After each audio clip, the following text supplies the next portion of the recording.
After his whereabouts were exposed, Matthew flew higher and flew away without looking back. A few magic attacks came from behind, but they all fell powerlessly because they were too far away. What was worth mentioning was, Matthew noticed that the half-elf archer did not attack. She was holding a strong bow that had been enchanted many times. To her, this distance was not unattainable. Is there someone in the Dragon Lich sect who isn't that bad? Thinking back to the arrow that brushed past him just now, the other party should have gone easy on him. He remembered the half-elf's face and name. The raven quickly returned to the rainforest. Matthew had a general understanding of the structure of the dragon nurturing ground. Behind the tall wooden walls, there were a total of 5 tall wooden factories in the shape of petals surrounding the central building. It was a giant tower with a pointed tip that reached into the clouds and an oval base. There was no sound in the tower. However, Matthew felt a dangerous aura from it. There must be something locked up there. A dragon. Matthew thought of the dragon eggs that the Dragon Lich disciples were holding in their arms, and his mood was rather agitated. As the name suggests, this is probably the place where the Dragon Lich sect hatches young dragons. However, the young dragons might not be true dragons. They might be the kind of ground fire dragons that I've seen before. He compared it in his mind and confirmed that the dragon egg in the hands of the Dragon Lich sect was much smaller than the real dragon egg. A few seconds later, Matthew returned in the crowd and recounted what he had seen and heard. In addition to the necromancer and the half-elf archer, who were high-level members of the Dragon Fang class, there were 6 dragon blood warriors and a small group of bear gnome warriors beside them. They seemed to be the bodyguards of these 2 people. The most people inside are the Dragon Lich disciples. They are all humans, about 100 of them. These people are much healthier and stronger than the normal evil cultists, but they shouldn't be difficult to deal with. In addition, although I didn't see it, there should be a large number of ground fire dragons or other low-level sub-dragons in the factory. They look very busy.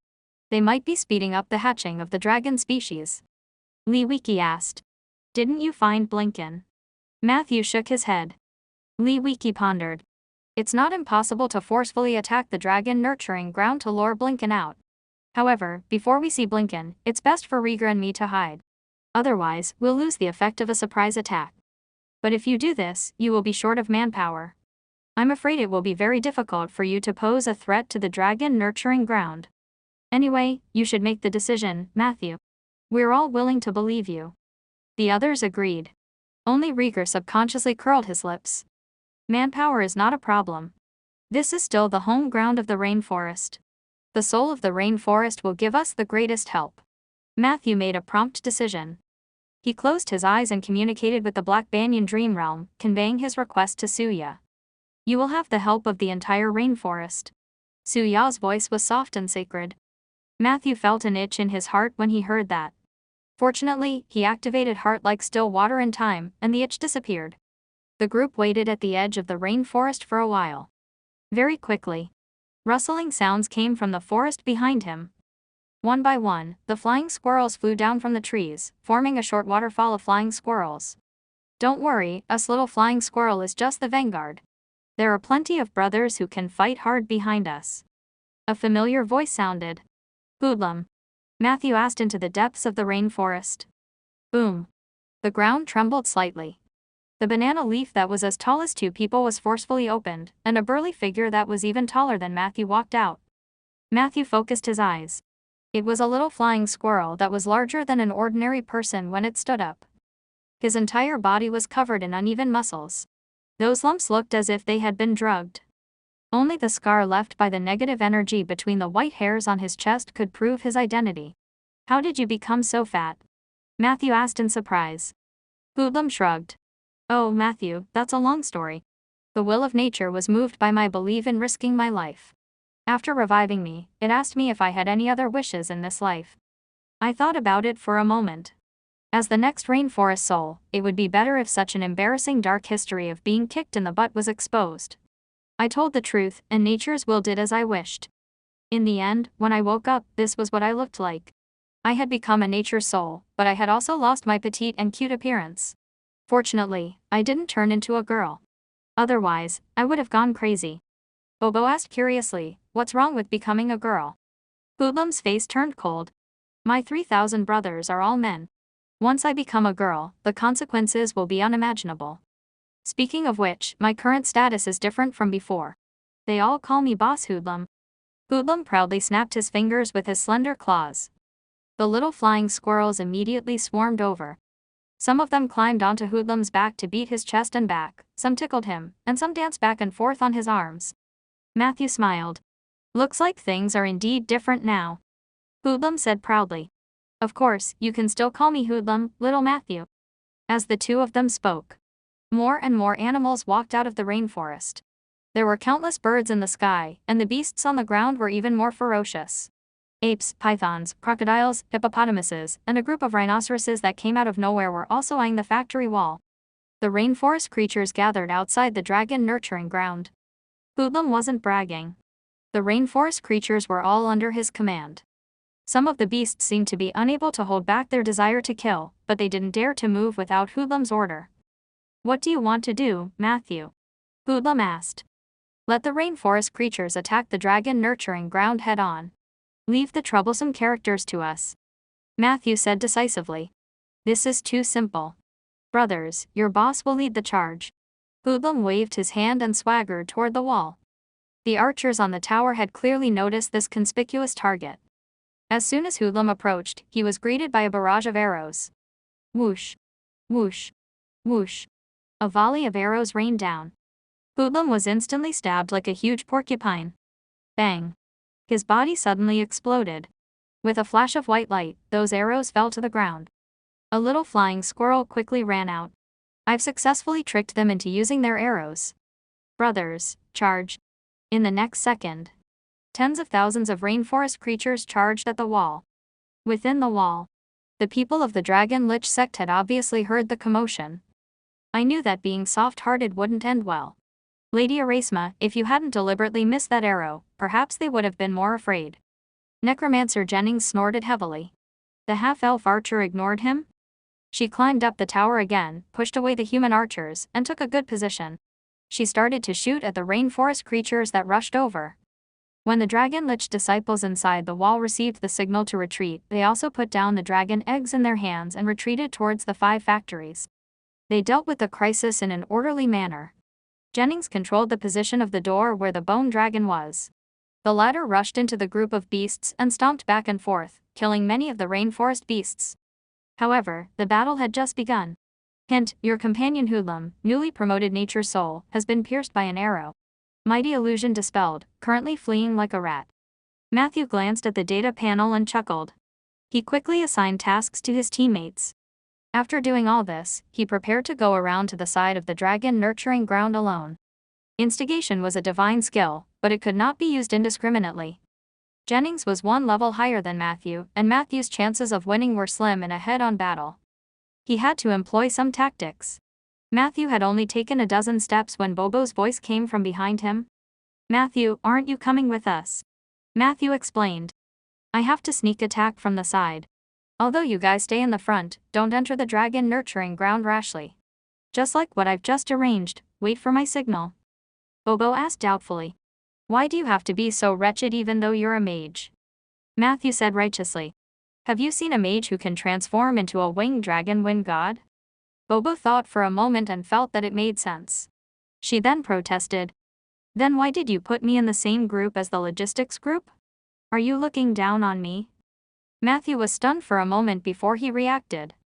Logistics. Do you mean Rugger? No, you've misunderstood. He's a true tier 4 warrior. Bobo was shocked. I always thought he was here for comic relief.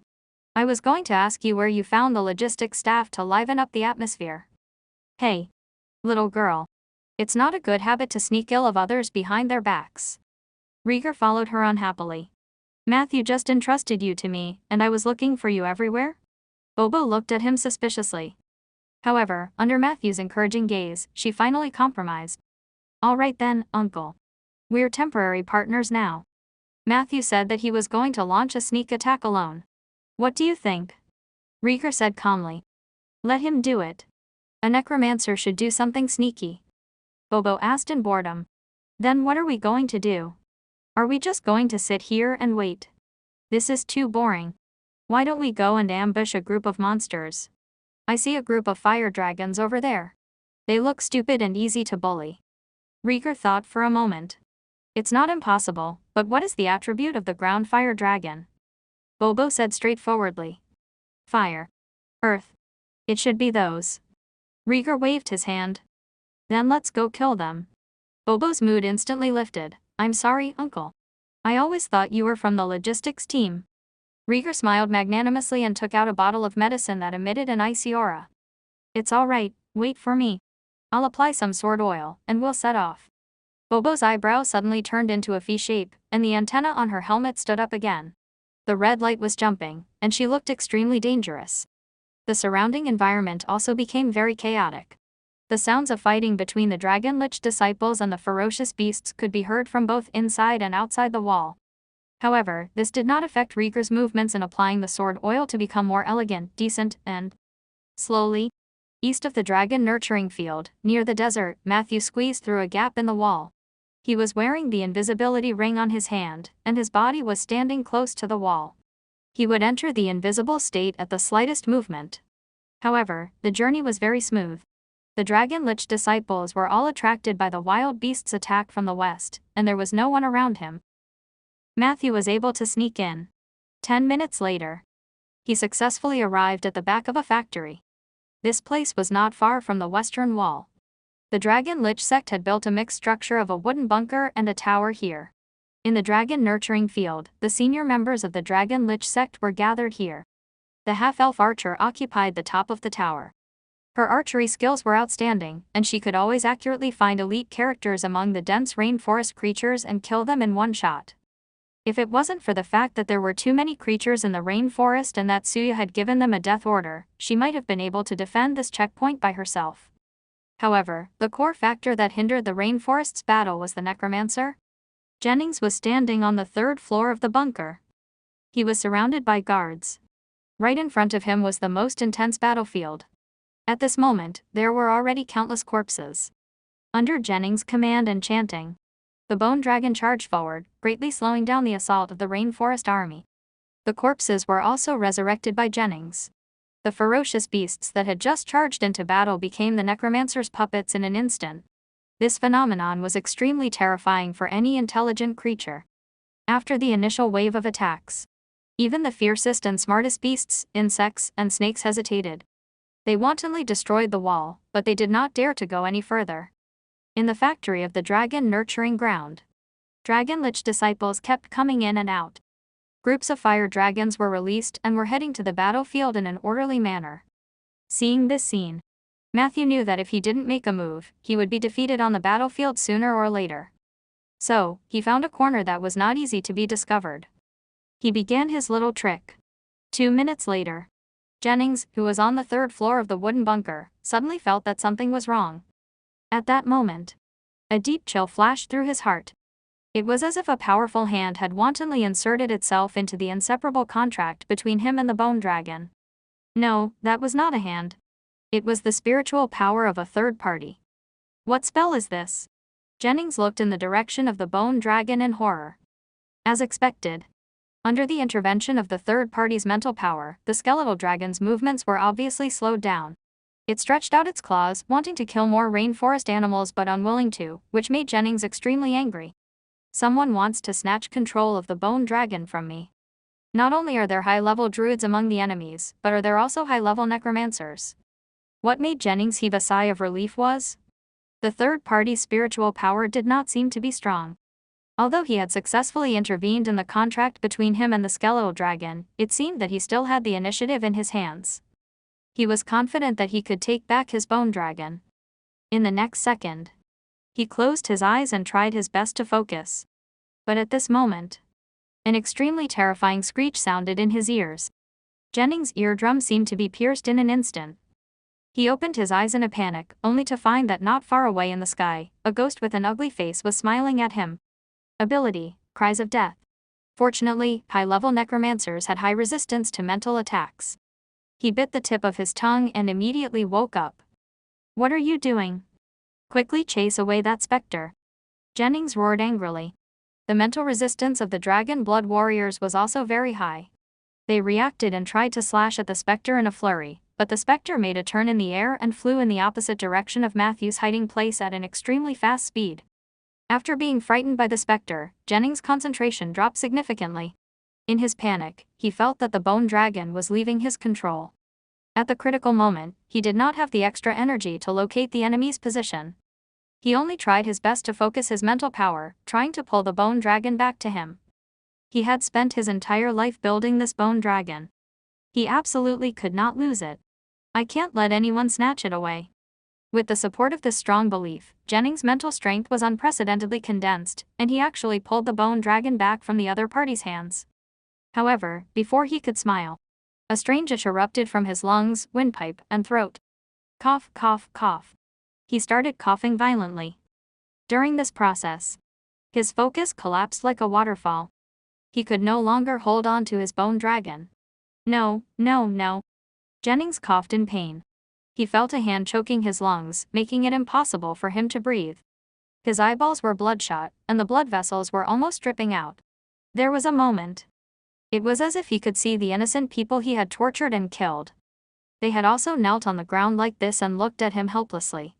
But that didn't stop Jennings from killing them cruelly and making them into undead. Don't disturb me, you bugs. Death is your reward. Jennings shook his head violently. He rejected the memory that surged into his mind and tried his best to call for help from his companions. Erasma. There's a mage nearby. Please find him. However, the half-elf archer did not respond to his screams.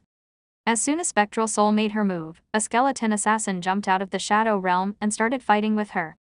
Erasma was a master archer and had outstanding melee skills. However, it was not easy for her to deal with a sword dancer of the same level. She couldn't help Jennings at the moment. 3 seconds later, she heard a heart-wrenching roar from her companion below. No. Give it back to me. 2 seconds later, the skeletal dragon, which had been in a daze on the battlefield for a long time, suddenly moved again. However, this time, it was charging towards the wooden bunker. Hint, you have successfully instigated a rebellion. You have obtained temporary control over the skeletal dragon, lasts for 12 hours. It felt good. Matthew, who had succeeded in his attack, did not hesitate to control the bone dragon to charge forward. Rumble. The skeletal dragon crashed into the base of the bunker, causing it to collapse violently. The buildings on top of it were also on the verge of collapse. At the same time, many bones fell from the skeletal dragon's body. On the bunker, Jennings, who had just been helped by the dragon blood warriors to evacuate to the open space, saw the scene. He raised a hand in pain and wailed in pain. Be gentle. That's my bone dragon. However, at this moment, a sentence floated beside him. Thank you, but it's mine now. Your bone dragon is so useful. Hearing this, Jennings suddenly began to vomit blood, and his body convulsed violently. 10 seconds later, he stomped his feet and died in the arms of the dragon blood warriors. Hint, necromancer Jennings died due to anger. You have successfully instigated the bone dragon to defect in front of its master and angered the original master to death. You have opened up a new domain. This domain is similar to the plunder domain but not exactly the same. You can make the following choices. 1. Beginner's entry to the plunder domain, no consumption. 2. Create a new domain and name it, consumption, proof of domain. Matthew did not have time to take a closer look at the chaotic battle. Beneath the bunker, the bone dragon went berserk and tore the building apart. Matthew took the opportunity to sneak out a few steps. The bone dragon respectfully lowered its head in front of Matthew. Matthew skillfully rode on the back of the bone dragon, knocked away a few more fire dragons that were in the way, and rushed towards the door. At this moment, the situation on the battlefield had completely reversed. They had lost the suppression of firepower from the high tower. The rainforest creatures, who were good at fighting, instantly smelled victory. They all gave up on going against the wall and started to beat up those who were in trouble. The dragon cult disciples behind the bunker were instantly killed and injured by the poisonous insects and ferocious beasts that rushed in. The dragon nurturing grounds formation completely collapsed. A few members of the Dragon Wing class surrounded the half-elf archers and commanded the group to retreat as they fought. However, during this process, who knew how many dragon cult disciples and ground fire dragons had died under the pursuit of the rainforest beasts? Matthew rode the bone dragon to the wall. At this moment, Lumiere walked over. Matthew, I think it's time for my people to appear. We are also part of the rainforest. We have a responsibility to protect the rainforest. As he spoke, Behind him, a dense group of people appeared in the forest. Matthew could vaguely recognize the Black Banyan tribe's mark. The other tribes seemed to be headhunters in the surroundings. He didn't reject the Jangos' participation in the war. Suya's target this time included the Jangos. Tell them to be careful and stay behind the beasts. If they encounter a necromancer, remember to retreat and report to you or me. Matthew reminded. Lumiere nodded excitedly. Immediately after, he turned around and spoke to the rainforest natives behind him. A few minutes later, under Lumiere's leadership, the Jangos, armed with short spears and sticks, followed suit and swarmed into the dragon nurturing yard. Under the impact of these two forces, the factory buildings on the periphery instantly fell. The remaining Dragon Lich disciples quickly retreated to the tall building in the center. Over there was still one last wall for them to stand behind. Matthew did not participate in the part where he beat the dog that was down. It was not that he did not want to chase after it, but the Dragon Lich disciples retreated very quickly. This kind of chase was not only inefficient, but there was also the risk of being killed instead. He had always placed his guard against Blinken as his top priority. Therefore, he walked leisurely behind the front line. When they passed by the Dragon Lich sex factory, Matthew even went down to take a look. The space inside was evenly divided into 6 rows and countless columns. Between the rows and columns were fire pits. The fire pits were burning with raging flames, and some of the fire pits still had dragon eggs that the Dragon Lich disciples had not taken away in time. There was a small firewood shed at a certain distance between the fire pits. At both ends of the factory were 2 huge firewood sheds, which were filled with firewood for burning. It's indeed the place where the dragon eggs hatch. Matthew took out a dragon egg and examined it carefully. After a while, he shook his head. It was not a true dragon. Moreover, the true dragon bloodline in the dragon egg was abnormally thin. Even if this kind of dragon egg hatched, it would only be a dragon beast that was close to a wild beast. It could not even be called a sub-dragon. Other than selling 1 or 2 of these creatures to curious mages for research, they had no value. Why did Blinken hatch so many eggs? Matthew was puzzled. He did not believe that it was because of the fire dragon's combat strength. This thing had a big appetite, and the cost of raising it was extremely high. Its combat strength was only so-so. However, as a necromancer, Blinken definitely did not lack summoned creatures. Why would he need to raise fire dragons to boost his reputation? Very quickly, his doubts were answered. In the northwest corner of the factory, Matthew found a huge pit. There were some red creatures that looked like deformed puppies crawling in the pit. It was a dragon fledgling that had been strung together using ground fire dragon and some other creature. Beneath the bodies of the few dragon fledglings was a pool of pitch-black stagnant water. Beside them were a large number of dragon fledglings' corpses. This water clearly had a strong corrosive nature. Many of the dragon fledglings' corpses had been corroded until only their scales and claws were left. Even though Matthew had long believed that the Dragon Lich sect was a cult, he still felt a strong sense of discomfort when he saw the scene. It was obvious. Most of the young dragons were thrown into this pit as soon as they were born and then soaked in the black liquid and died silently. Matthew took a branch and poked it in the stagnant pool. He found that there was some black powder at the bottom. Dragon Mountain Ash. Matthew's expression turned even uglier. This was a forbidden magic material that was usually used in magic rituals related to dragon liches. This thing could only be collected from dead dragons.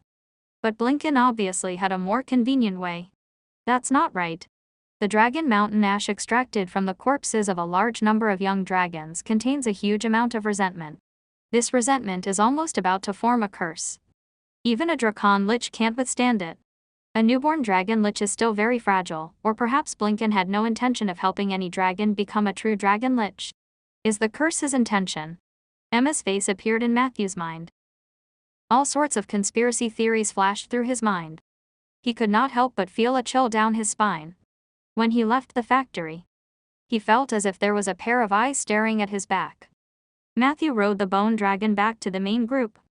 At this moment, the main battlefield had already advanced to the central tower.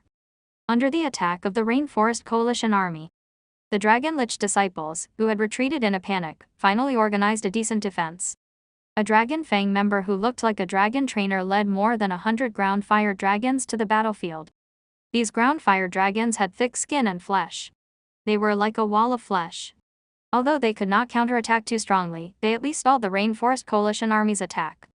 In the other directions, there were also middle-level and high-level members of the Dragon Lich sect leading the disciples below to stabilize the defense with the help of the wall. Matthew looked from afar and found that apart from the half-elf archer and the new dragon tamer, there were 3 necromancers, a brawny man who looked like the leader of the dragon blood warriors and a beautiful fairy descendant who was dressed scantily. She looked like a warlock. The level of these people was not low. Perhaps the battle near the factory had bought them time to set up. In short, when the Rainforest Coalition army attacked here, no matter which direction they came from, they were met with severe resistance. Even though the Jengos were fearless in battle, Lumiere had no choice but to ask them to retreat for the time being when they could not open a gap even after sacrificing several lives. The beasts surrounded the central tower and the surrounding walls.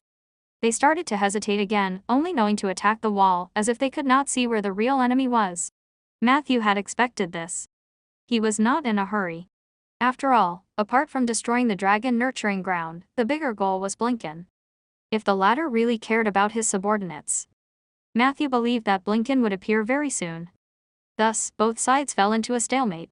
Using this opportunity, Matthew also took a look at his new domain. If he had to choose one of the two, he was definitely leaning towards the latter. If he chose the plunder domain, he could get 1 to 2 permanent abilities, at most a temporary ability, and the effects of the domain itself.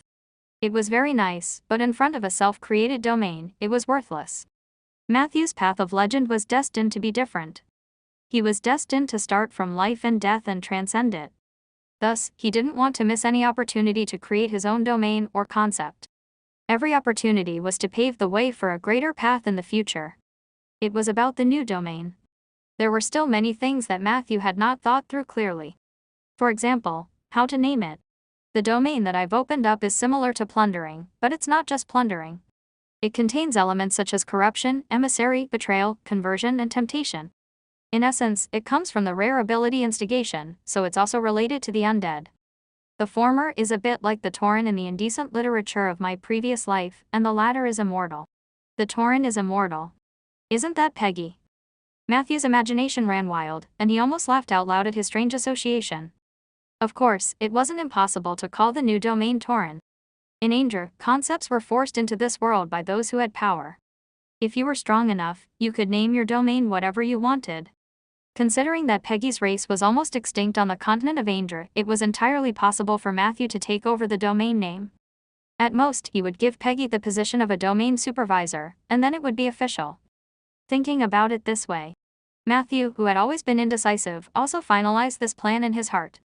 Unfortunately, the Tauren domain could not be officially named yet. This was because he did not have the proof of domain on hand. The proof of domain was a reflection of a person's rich experience in the domain. It was similar to the driver's license issued by the field to an old driver who had been on the road for many years. However, the proof of domain could be accumulated. The more times the person had leveled into the domain, the further they had explored. Generally speaking, those who explored the same domain twice, at most 3 times, could obtain a proof of domain. Matthew was still a newbie. He had only explored all the major domains once, so his proof had not been issued yet. However, he believed that he would be able to obtain the proof of domain very soon. He just didn't know if it would be from the undead or the oak tree. If that didn't work, he could also use 20 elements to exchange for a proof of domain. It was just that doing so would be too much of a loss. Matthew would be naturally unhappy. Hint, you have chosen to create your own domain. This domain is temporarily named Tauren. No name conflict detected. As you do not possess the proof of domain, you are temporarily unable to obtain the permanent abilities and buffs of the Tauren domain. The domain will be reserved for you for 120 days. If you still cannot provide the domain proof after 120 days, the Tauren domain will automatically disappear. I wonder what kind of permanent abilities the Tauren domain can provide. Matthew's heart was itching with anticipation. He couldn't wait to get his hands on the proof of domain as soon as possible. He glanced at the domain tab in the quest bar. Good heavens, before he knew it, the undying bar had already jumped to about 900 zeroths. He reckoned that he would be able to enter the undying domain for the second time soon. Thinking of this, Matthew calmed down and quietly patrolled outside the walls of the central tower. He communicated with Suya again. The Rainforest army quickly switched to a strategy of surrounding but not attacking. They surrounded the remaining Dragon Lich disciples and kept giving them pressure to stimulate their nerves. Unknowingly, a night passed. When the first light of dawn came from the east and hit the canopy of the eastern part of the rainforest, Blinken still did not appear. Matthew sighed softly. I'm afraid he won't appear. Li Wiki appeared beside Matthew. With the ability of a Tier 5 mage, if he had rushed back the moment he learned that the base was under attack, he would have appeared a few hours ago. We gave him enough time to return to help. Matthew nodded. He didn't know what Blinken was up to. But then, the only thing they needed to do was to completely destroy the dragon nurturing ground. Earlier, in the tower, an argument inevitably broke out. After Jennings' death, there were only 4 Dragonfang higher-ups left in the dragon farming field. They were the high-level necromancer Potter, the half-elf archer Erasma, the leader of the dragon blood warriors, Kunbatodara, and the fairy warlock White. The 4 of them had a strong disagreement about the current situation.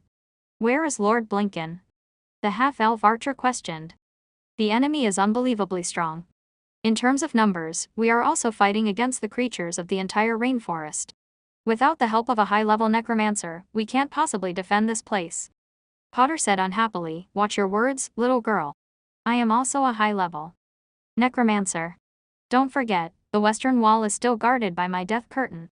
After this night, there have already been quite a number of undead transformed within the enemies. If this drags on, our chances of winning will only increase. Erasma glanced at him. I mean no offense, but honestly, Mr. Potter, your necromancy skills are nothing compared to Lord Blinken's. Potter's face turned pale, but he did not refute. The leader of the Dragon Blood Warriors, Kunbatodara, said, the order I received was to defend this place. Unless Lord Blinken personally chants the order, I won't go Anfor. I don't know where Lord Blinken went, but I believe he won't give up on us. Everyone here owes Lord Blinken at least one life. To put it bluntly, even if he wants us to pay with our lives, can you refuse? Even Erasma, who had been the first to suggest retreating, fell silent. She didn't like anyone from the Dragon Lich sect, nor did she like their behavior. However, she liked Blinken. The latter had saved her life, and after that, she joined the Dragon Lich sect. In her life in the Dragon Worship sect, that man had never disappointed her. Every time she encountered a crisis, he would always appear on time and calmly resolve it. However, the situation seemed to be different this time. The Alevelin bloodline in her body constantly reminded her of the danger that was coming. If it wasn't for the fact that he still had faith in Blinken, she probably left without looking back. But Jennings is dead. This is the first time we've seen the death of a Dragon Fang member. According to the past, Lord Blinken would have rushed back long ago. Erasma murmured. She looked very conflicted. You have to have confidence in yourself, your companions, and even more so, Lord Blinken. Necromancer Potter said in a deep voice, maybe if we drag it out for a while, Lord Blinken will appear. As he spoke, he looked at the fairy warlock. White, why aren't you saying anything? Don't you usually like to bicker with Era? The fairy warlock stretched lazily. This action completely exposed her beautiful body, which was not wearing much to everyone. However, the other 3 quickly looked away. This included Erasma, who was also a woman. You already know that I like to bicker with her the most. If I don't say anything, it naturally means that I agree with her? White said lazily. To be honest, I'm already planning an escape route. Blinken did save my life, but that didn't mean that I had to sell my life to him. Fairies are very realistic creatures. Of course, I thought that half-levels were more noble, but now it seemed that they were similar to me. As she spoke, she looked at Erasma provocatively. The latter was indifferent. So what about you? What's your final decision? Kunbatodara asked Erasma. Retreat. If you don't retreat, I will leave by myself. After that, I will find Lord Blinken to apologize. Erasma thought for a moment and said in pain. But, the Dragon Blood Warrior wanted to persuade her again, but he was interrupted by the necromancer beside him. Look, women are like this. They flee faster than anyone else when they are in trouble. Usually, Blinken treats them better than anyone else. Now, only an old man like me and a loyal dog like you are left to work for him. Let's go, Akun. Let them go. We should also go do our things. There's no point in holding on forever. If we want to survive, we have to take the initiative to attack and teach those bastards outside a lesson. Potter stood up. He patted the Dragon Blood Warrior's shoulder, and the 2 of them quickly left. Won't you feel burdened if you leave just like that? The latter said frankly, I will. But in the end, I can't die as calmly as them. I still have many wishes that have yet to be fulfilled in my life. Repaying Lord Blinken is only one part of it. I don't want to die without knowing where he is. White snorted. How hypocritical, half-elf. I'm different. I just want to live happily and taste a few more men. I'm already sick of staying in the Dragon Lich sect. Other than the disgusting dragonmen here, there are only disgusting bones. The most hateful thing is that I spent 3 months and still failed to climb into Blinken's bed. Joining the Dragon Lich sect was truly a nauseating experience. Farewell, godforsaken place and hypocritical companions. After saying this, she stood up and quickly walked out of the door. However, her body underwent a huge change as she walked. She grew taller, her facial muscles stiffened, and her chest flattened as if it had melted. A black cloak covered her. Lord Blinken. Erasma looked at her in surprise. Don't be silly, big-breasted, brainless half-elf. You don't think that Blinken transformed into me to test you, do you? White turned around and mocked. I just wanted to help those 2 idiots before I leave. After all, I'm good at bluffing. Erasma looked at her with a complicated expression. You always impress me, White. The fairy warlock immediately let out an exaggerated laugh. Stop making me laugh, half-elf. Don't tell me you want to praise me after we've been quarreling for 3 months. That will be even more disgusting than the experience I have had in the Dragon Lich sect in the past 3 months. You don't think I'm helping them out of kindness, do you? In fact, I've climbed onto both of their beds before. Ah Kun's physique is really not bad. Although the old thing wasn't very good, the use of necromancy in the bedroom was an eye-opener for me. This is the reason why I want to help them. Don't think too highly of me, my hypocritical and foolish half-elf princess companion. After saying this, Blinken instantly disappeared. Dawn. The undercurrents inside and outside the wall finally surged uncontrollably. West of the central tower. The bone dragon mercilessly broke through the wall. Behind the wall. The sparse undead gathered in this direction. A dark cloud with a large amount of fog also surged over. Matthew rode on the bone dragon, holding a long whip in his hand, calmly observing the situation in front of him. In the next second, he decisively activated Domain, Undying. Hint, you have encountered Necromancer Potter's Death Curtain. You have activated Domain, Undying. You will be immune to about 50% of the effects of the Death Curtain. Your weapons, Ursul's Reprimand and Domain, Undying had a violent reaction. You have obtained a temporary status, Sovereign's Manners, Undying. The Death Curtain was a poor version of the Undead Calamity. All living creatures within the curtain's range would receive a continuous reduction in HP. Once their HP was depleted, they would quickly be transformed into undead. However, the downside of this spell was that other than the HP deduction, the living creatures in the curtain would only have their movement speed reduced at most. There were no other negative effects. Even the health was being deducted at a very slow rate. A strong Tier 3 creature could easily jump around in the curtain for 5 to 6 minutes.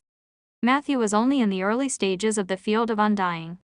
However, after activating his domain, he still received half of the damage reduction. On the one hand, this showed the transcendence of the domain, and on the other hand, it proved that this spell was indeed useless. If my exploration of the Undying domain reaches a deeper level, the moment the domain is activated, I can disperse this death curtain. Matthew stepped into the death curtain, and this feeling surfaced in his heart. At that moment, the long whip in his hand also became abnormally hot. Sovereign's Manners, Domain Resonance. When the status is in effect when you walk among a large number of undead, you will receive the following 2 effects. Prestige. You possess the initial prestige of an undead king. All low-level undead must bow to you when they meet you. They can only attack you after 3 rounds of salutations. Retreat. Your words and actions will have the effect of repel on the low-level undead. Even if it's just a look, they will be intimidated and retreat at least 5 steps. His Domain Resonance. This was a resonance phenomenon between a certain domain and a specific weapon. Ursul's Reprimand was a necromancer's exclusive weapon, and its original owner was a senior necromancer. It was not surprising that it could resonate with the undead domain. He could only vaguely sense it. The power contained in this whip had not been developed to the extreme by him. When he was whipping the undead, although he could feel a sense of contentment, he could also sense a faint sense of alienation between the weapon and himself. Matthew knew. Even if many weapons were not sentient, they would still develop some spirituality. After I return, I might be able to try using the Equilibrium domain to communicate with this weapon. Equilibrium includes the mediation between people and the harmony between people and objects. Legend has it that there are many divine artifacts and high-level wondrous items. Even after obtaining them, it will take a long time for the owners to tune into them. This necromancer's specialized weapon might have a similar temperament. Matthew rode on the bone dragon and strolled through the death curtain. There were originally quite a number of undying beings swarming over from all directions. However, under the suppression of the sovereign's manners, when the undead who wanted to hurt Matthew got close, they could not help but kneel on the ground and kowtow. Seeing this, Matthew simply turned over and walked towards the undead. The group of undead who had finished kowtowing stood up and wanted to attack, but they were forced back by the retreat effect. Among the undead, there were a few high-level zombie skeletons that were immune to Sovereign's manners. However, they were blocked by the other undead and could not move out no matter what. They could only watch Matthew walk down the red carpet under their eyes. For a moment, in the place Matthew had walked past, the undead split into two. They retreated to the side one after another. Those who didn't kowtow hurriedly kowtowed, and those who finished kowtowing had to continue standing as punishment. Occasionally, there would be a few audacious traitors who would be crushed by the bone dragon that was diligently following behind. Matthew moved freely in the death curtain as if he were strolling in his own backyard.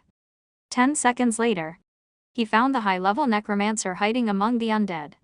It was an old man who looked like he was about to die. Oh. Sovereign's manners. Necromancer Potter looked at Matthew with a complicated expression. I haven't seen this for many years. The last time I saw it was on a female mage called Ursula. The whip in your hand is very similar to hers. Who is she to you? Miss Ursula is my senior. Matthew replied cleverly. Ursula was Old Valen's confidant, and Old Valen was also his senior in Rolling Stone Town. In other words, he wasn't familiar with Ursula at all. He only treated her as a senior out of respect. Porter obviously understood this point, so he smiled helplessly. What a cunning kid. It was normal for Jennings to die in your hands. When I was your age, I only knew how to fight blindly. But then again, if you're really a descendant of Ursula, then there's still some connection between us. Lord Blinken. The old man's face flashed with a trace of recollection. Just as he was about to continue, his eyes suddenly widened, and he looked behind Matthew. Matthew's neck stiffened slightly. He turned his head 10 degrees and stopped. However, he quickly turned his head back completely. At that moment, a hint of pride flashed in Potter's eyes. But you're still too young. In an instant, the spell that he had been secretly preparing for a long time shot out. Tier 4 spell, Astrid's Claw. It was a giant tentacle-like claw with a grayish-black circular spot on it. Countless gossamers floated in the center of the spot, waving in the air like hungry tongues. The powerful instant death spell tried to strike Matthew's head. But at this moment, a purple light rose from Matthew's body. Before Astrid's claw could land, it suddenly disintegrated. Immediately after, Potter's vision turned blurry and intense pain assaulted his nerves. His eyeballs were twitching, and his temples hurt so much that he felt like he was about to faint. After the pain came dizziness. After the dizziness, he could not stop vomiting. Wow. Wow. Potter knelt on the ground, his hands clutching his neck as he vomited until the ground was a mess. Soon, everything in his stomach had been vomited out. There was not even much acid and bile left. But he was still violently retching. Apart from the pain, he looked up at Matthew in disbelief. The latter was looking at him calmly. It was as if he could see the doubt in Potter's eyes. Matthew explained gently. Your acting skills are too exaggerated. I didn't want to turn around at first, but after thinking about it, I decided to give you a chance. It's a pity that you're too greedy. You tried to kill me with a tier 1+ spell. Why don't you think about why I dared to walk into the death curtain alone? Besides, who wouldn't prepare a counter before a fight? Hint, you have successfully used counterspell to disintegrate the tier 4 spell Astrid's Claw of the high-level necromancer Potter. Potter will suffer a severe focus penalty. Porter's concentration was no longer sufficient to maintain the death curtain, and it began to dissipate. You have successfully used counterspell to incapacitate an advanced mage. You have obtained the following elements. Acting, Deception +2. Counterattack, Magic Domain +5. Battles between mages were just so wonderful. The fastest could be decided in 1 or 2 rounds, while the slowest could last for days and nights. The counterspell gifted to Matthew by the respected Mr. Anderson could resist all spells of the 4th tier and below. The effect lasted for 4.5 minutes. When the bone dragon broke through the wall, Matthew secretly put a counter on himself. It was actually active when he fought Jennings, but it hadn't been put to use. Now, it seemed that counterspell was indeed effective in a battle. After all, not every mage was that cautious. Of course, Potter's situation was special. He knew that there was a high chance that he was no match for Matthew, so he wanted to fight to the death. Unfortunately, the result was not ideal.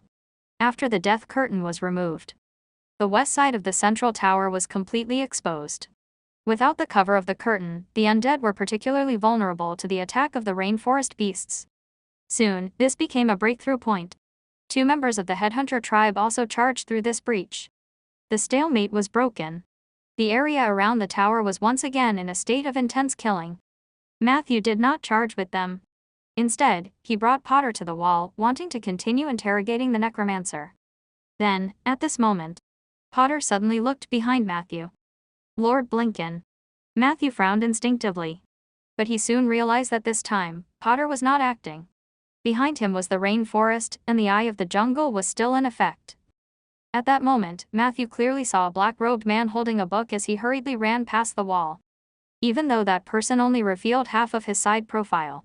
But Matthew was also certain that he was Blinken. Strange. Matthew hesitated for a few seconds, his gaze sweeping across the battlefield. Finally, he handed Potter over to a native of the Black Banyan tribe and had him hand him over to Lumiere. He quickly chased after the black-robed man. Blinken didn't hide his tracks. Matthew transformed into a raven and soon found himself in the desert to the east of the rainforest. You actually dared to chase after me alone. Blinken put the purple book in his arms and looked at Matthew with a malicious gaze. However, Matthew only sized him up once and quickly frowned. In the next second, he suddenly dashed towards Blinken. Blinken was a little flustered. He muttered something and a green light descended from the sky. It was a group of poisonous snakes. However, Matthew boldly jumped up. With this action, he transformed into a moon bear and jumped over the group of poisonous snakes. Blinken still wanted to cast a spell, but Miss Ghost's sad wails of death was already activated. Accompanied by a sharp and shrill howl, an extremely ugly face appeared. Blinken almost lost control and fell backwards. Puff. The moon bear landed on the ground, and its feet sank into the sand dune, but it didn't stop him from grabbing the collar of Blinken. This time, the latter could no longer maintain the effect of the transformation spell. The black robe slowly faded away, turning into a white veil that was barely visible. The detestable necromancer had been replaced by a beautiful and sexy descendant of the fairies. A very warlock. Matthew asked. Did Blinken make you take his appearance to lure me away? The fairy warlock revealed a shy expression. You're hurting me. As long as you put me down first, I'm willing to tell you anything and do anything with you. However, before she could finish her sentence, the giant bear grabbed her by the neck and ruthlessly smashed her head into the sand on the ground. Charm has no effect on me. If there are any more magical fluctuations, I will directly twist your head off. Matthew pressed for more than a minute before pulling the fairy warlock's head out of the sand. Then, he warned coldly. Your body is very good. I still lack a banshee among the undead under me. I heard that there is a chance that the rarer banshee of death will be born from the corpses of the descendants of the fairies. Do you think you have the potential? The latter's face was full of horror, and her delicate face was covered in sand and bruises. She spat out the stones while she could not help but breathe heavily. During this process, more sand was squeezed into her mouth. Don't kill me. I'll tell you anything you want to know. She looked terrified. I'll ask you a question, and you'll answer it. Now, your name, identity, background, and why did you join the Dragonlich sect? Matthew did not intend to give her time to think. Perhaps it was the bear's breathing that gave her a lot of pressure. The fairy warlock answered without hesitation. My name is White. I come from a secluded fairy tribe in the northern desert. Our ancestors came from the arcane wilderness. I joined the Dragonlich sect 3 months ago. The reason why I joined the Dragonlich sect, well, I wanted to sleep with Blinken.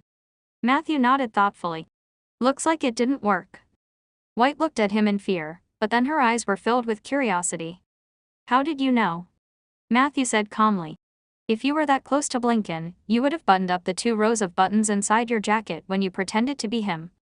With the obsessive-compulsive disorder that Blinken had shown, it was absolutely impossible for such a situation to happen. So Matthew saw through her disguise at a glance.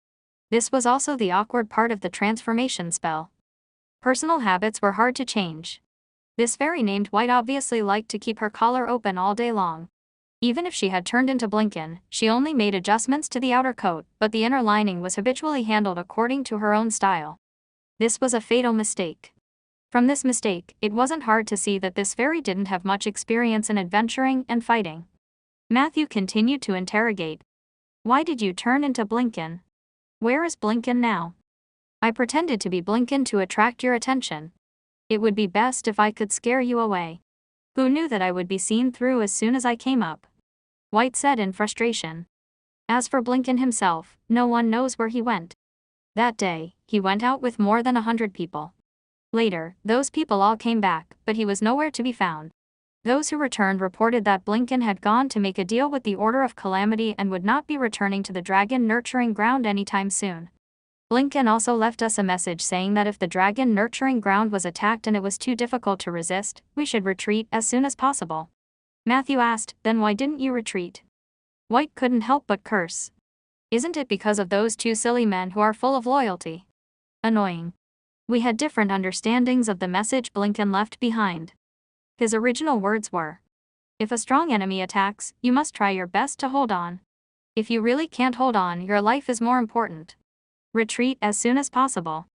In the end, those two silly men grabbed onto the words must hold on and refused to let go. Now, even I can't escape. Matthew felt even stranger after hearing it. With the level of rigor shown by Blinken, how could he leave such an ambiguous order for his subordinates? Either this order itself was problematic. Either that or Blinken was in a state of half-heartedness when he wrote this order. He had more things to do, so he naturally did not care about everything in the Dragon Lich sect. Emma's appearance appeared in Matthew's mind again. For some reason, the skull that looked friendly had always left an evil impression on him. If you ask me, Blinken definitely won't be coming back. He must have gotten something from the deal with the Order of Calamity that was enough to make him abandon the Dragon Lich cult. I guess it has something to do with the skull head that he often held in his arms. White said. Matthew asked, how much do you know about that skull? White shook her head. Not much, but I was secretly reminded when I first entered the Dragon Lich sect that that thing was what Blinken cared about the most. To be honest, I was really surprised to see this ending. Blinken had clearly put in so much effort for the Dragon Lich sect, so how could he suddenly leave? In short, if you can't stand the evil deeds of the Dragon Lich sect, please let me go. I've on level Ioined for 3 months and haven't done and Finn's bad vet. She looked at Matthew eagerly. Matthew ignored her. He gently slapped the fairy warlock's forehead, causing her to be in a daze. Then, he transformed into a human and tied her hands with a rope. After finishing all of this, Matthew planned to return to the battlefield. However, after taking a dozen steps, a figure holding a bow appeared on the sand dune to the side. Let her go. The half-elf archer aimed at Matthew's head and said coldly, don't doubt my accuracy. Matthew slowly turned 90 degrees and faced Erasma. You can try to see if the bow and arrow will work on me. Or perhaps you care about her life that much. As they spoke, a few figures quickly rushed over from the direction of the Dragon Nurturing Ground. Leading the way was Lumiere, who was carrying a man on each shoulder. On his left was Necromancer Potter, who was still vomiting, and on his right was the burly dragon blood warrior, Kunvatodara, who was unconscious and bleeding from the corner of his mouth. Lee Wiki, who was following closely behind him, used to find steps and caught up from behind. It's not a wise move to chase after Blinken alone. Matthew, although you informed us in time if we were delayed by something, who knew what would happen? He heaved a sigh of relief when he saw that Matthew was safe and sound. Matthew smiled and replied, don't worry, there's a high chance that Blinken won't appear here. Then, Bobo, Zai, and Lara appeared in Matthew's vision. Matthew's gaze swept across the entire team, and he couldn't help but ask Bobo, where's Rieger? Bobo lowered her head and did not answer. Seeing this, Matthew couldn't ask further. He looked at Erasma again. Look, your companions are all in our hands, so don't point your arrows at me. The half-elf archer's gaze swept across the battlefield. They're just my colleagues. I'm sorry, White. I've already tried my best. With that, she jumped backwards and disappeared behind the sand dune. When everyone rushed over, they only saw a black hole that was constantly being filled with sand. Did Blinken really abandon the Dragon Lich sect just like that? This is unbelievable. It's as if someone told me that Rieger had given up on Rolling Stone Town. On the way back, Lee Wiki grumbled. So we traveled thousands of miles to the rainforest, but we didn't even see Blinken. Matthew smiled. There will be opportunities in the future. As they spoke, they had returned to the edge of the dragon nurturing ground. The area around the central tower had been completely occupied by the rainforest creatures and the Jangos. The dragon nurturing field was in chaos. The rainforest beasts that lacked commands only knew how to wreak havoc. They surrounded the tower and vented their anger. Suddenly, a rumbling sound came from the east side of the central tower. Immediately after, large pieces of wooden structures began to collapse. Dust fell in patches. Sand flew everywhere. In the tower, a huge head was exposed. He seemed to have been awakened by the commotion outside and could not help but raise his head to let out a low groan. The sound waves surged from the tower. The nearby rainforest creatures froze, their limbs went limp, and they could not help but kneel on the ground. Matthew focused his eyes. That was a dragon. When the pair of dragon horns on the dragon's head appeared in Matthew's field of vision, his first reaction was shock. Red dragon. No, that wasn't right. Soon, he realized that the dragon in front of him was very different from a real red dragon. His horns resembled that of a red dragon, but below his neck, the style was completely different. Under the fine and rough scales, this guy's bloated and short neck almost merged with his fat body. It was not difficult to see through the cracks of the collapsed buildings. This dragon was almost as fat as a meatball. His weak forelimbs were completely buried in the fat on his chest, and his hind legs were hidden in the building, making it impossible to see them clearly. Matthew instantly calmed down. This was a standard sub-dragon with at least a quarter of the red dragon bloodline. Judging from its appearance, it was most likely a sub-dragon species that was a hybrid of a red dragon and an earth dragon. In other words, it was a true ground fire dragon. This kind of monster could not be underestimated, but it was far inferior to a true dragon. After the dragon roared, a large number of rainforest creatures were scared away. The ground fire dragons had hung limply on the only remaining wooden shelf.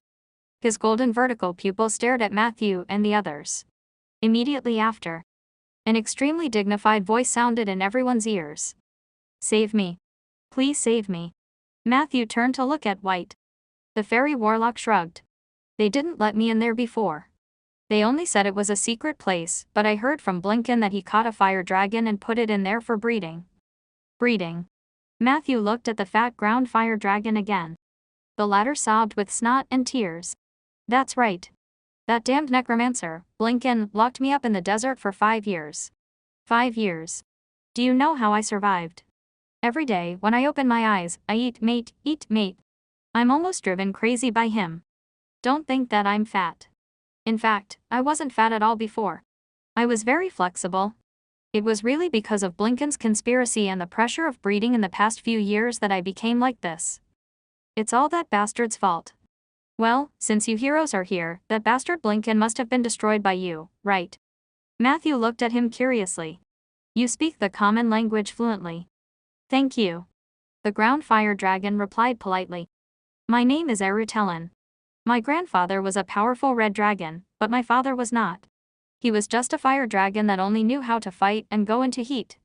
Fortunately, my mother, who was a fairy, was smart enough to save my bloodline in time. She made me more intelligent and charming. In fact, when I slim down, you will find that I am not bad looking. As he spoke, Eru stretched out his 5 claws, wanting to scratch his chin. However, because he was too fat, his claws could not reach his chin no matter what. Eru was so anxious that he bounced around in circles. In the end, it was Matthew who accurately fired 5 arcane missiles to solve his urgent problem. Matthew turned around and discussed with the team for a while. Everyone felt that the ground fire dragon was not a threat, so they planned to enter the central tower to take a look at the situation.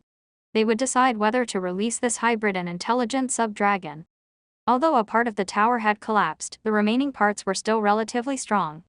Matthew and the others carefully walked in. In the tower, they found the lower body of Eru, which was even fatter. His stomach and buttocks took up almost 2/3 of the space inside the tower. The remaining feet, tail, and short wings could only be tucked under his stomach and on the sides. It looked no different from a ball. Era's body was pierced with more than 30 thick iron chains. These chains were also pasted with magic incantations. Are these incantations used to restrict your movements? Matthew asked. No, a part of it is used to help me move. As you can see, I'm too fat now. I can't even turn over on my own. Despite being locked up as a breeding tool for 5 years, Eru still looked optimistic. And the other part, is the one stuck to my stomach and tail. Please help me get rid of it. It's used to induce lust. Bloody Blinken, you can't imagine what he did to me. Matthew and his companions checked the situation in the tower while chatting with Eru. How did you get caught by him? Eru complained. At first, I lived in the depths of the Underdark without a care in the world. Unfortunately, one day, the little black dragon of the extreme frost city went crazy and asked for double the tribute from all the nests of creatures around us. At that time, it was difficult for me to even feed myself. How could I pay tribute? I had no choice but to move my house towards the surface. Not long after my last move, I met Blinken. In the beginning, he disguised himself very well. Seeing that I had a big appetite, he kept using large amounts of cattle and sheep blood to tempt me.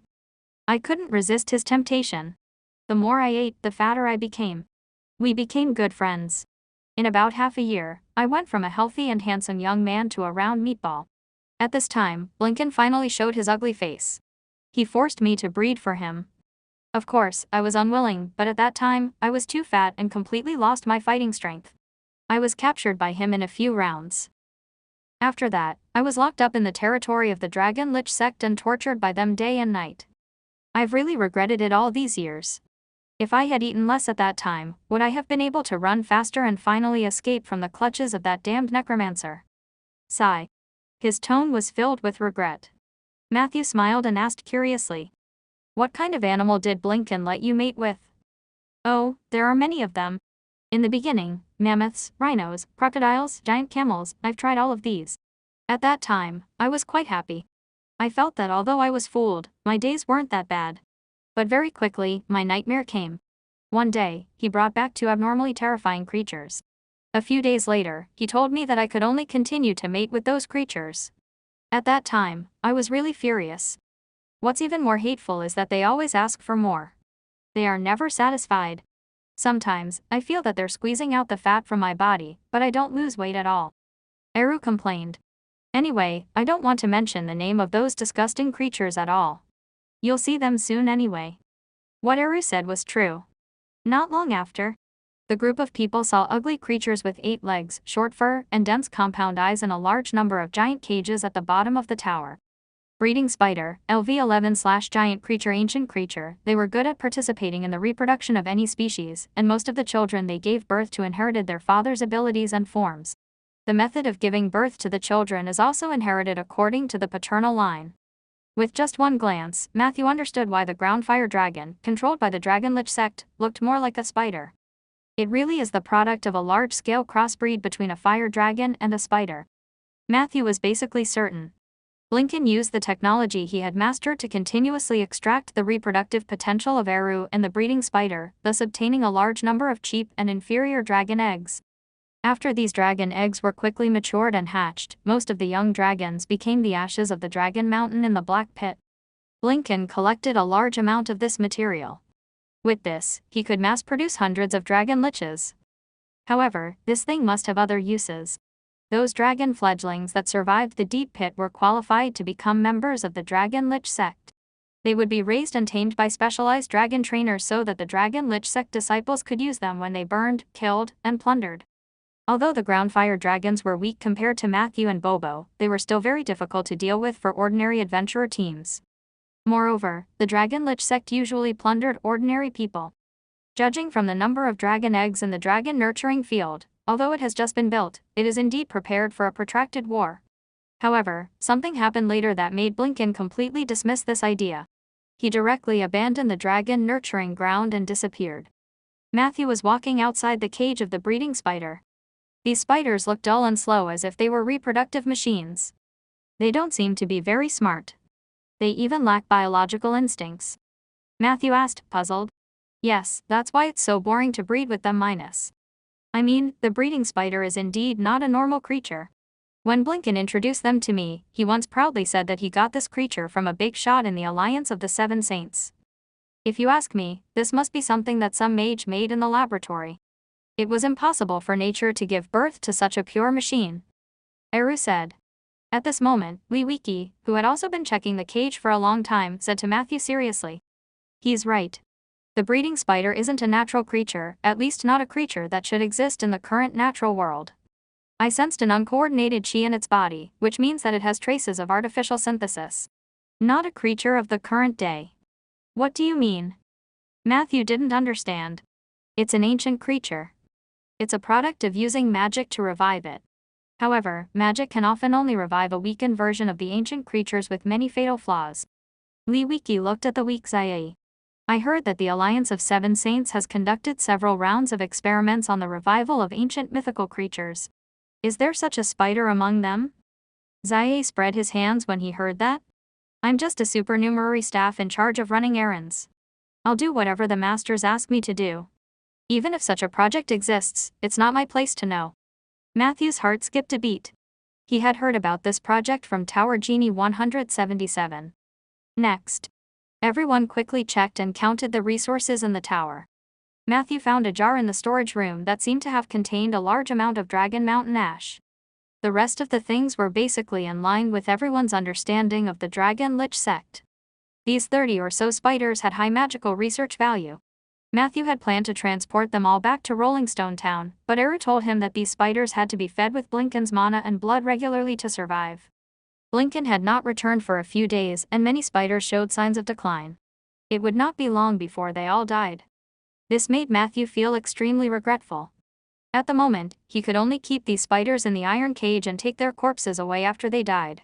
At least they could be used as materials to summon high-level undead creatures such as hell spiders or frost dead.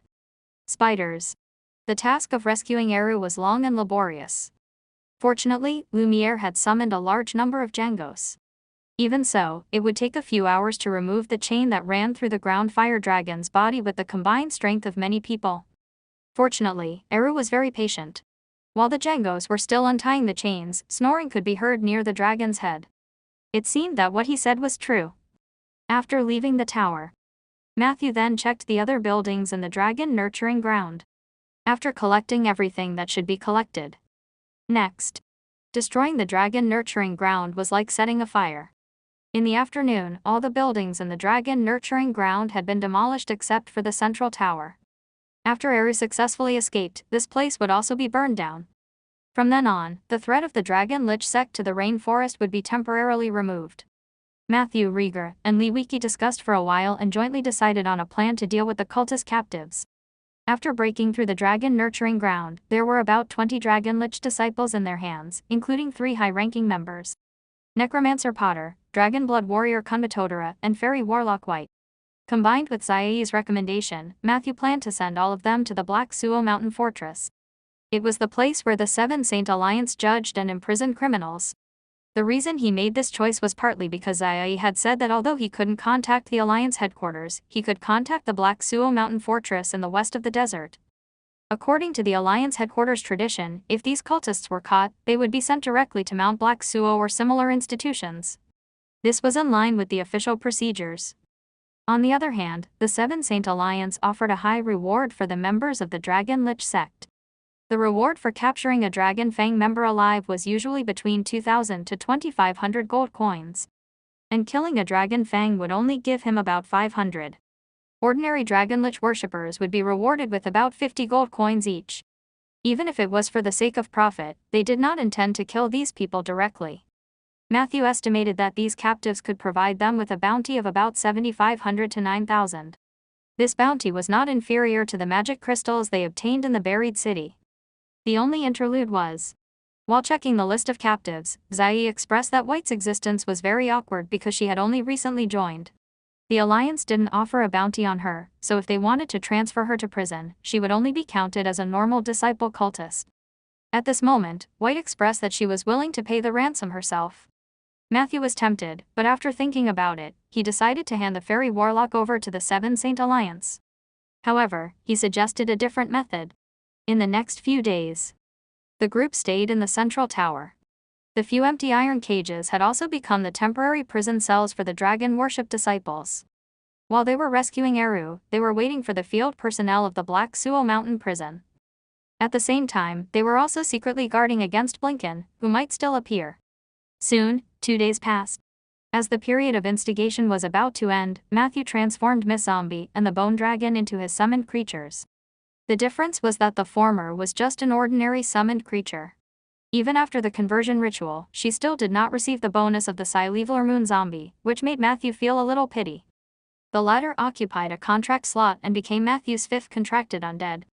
However, compared to Filey, this Bone Dragon was of average quality and had poor attributes. Filey could probably fight two of him alone. After Matthew signed the contract, he threw it into the negative energy plane and let it restore the bones by itself. However, it didn't matter if this Bone Dragon was powerful or not. Its existence was the greatest meaning to Matthew. Other than that, the mission to expel the Dragon Lich disciples that he had received in Black Banyan's dream realm had also been completed. Perhaps it was because Matthew did not murder that many people.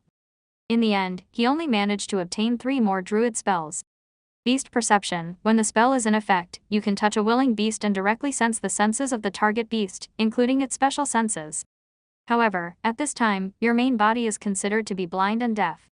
Plant Location Spell. You call the name of a plant, and the plant will respond to you within 10 kilometers. Flourishing Leaves. You can grab a large leaf of any plant and wither it in about 5 seconds. During this time, you or your companions will recover a certain amount of HP. Using this spell too much will easily lead you astray. Please use it with caution. Daily Usage. 5. These 3 spells all had certain uses. Especially Flourishing Leaves. This was the first healing spell Matthew had obtained. In the future, when his teammates fought, he could finally be the healer behind them. As for the description, it mentioned that using this spell too much might lead him astray. Matthew was already a necromancer. Compared to normal druids, he was already so astray from the normal path.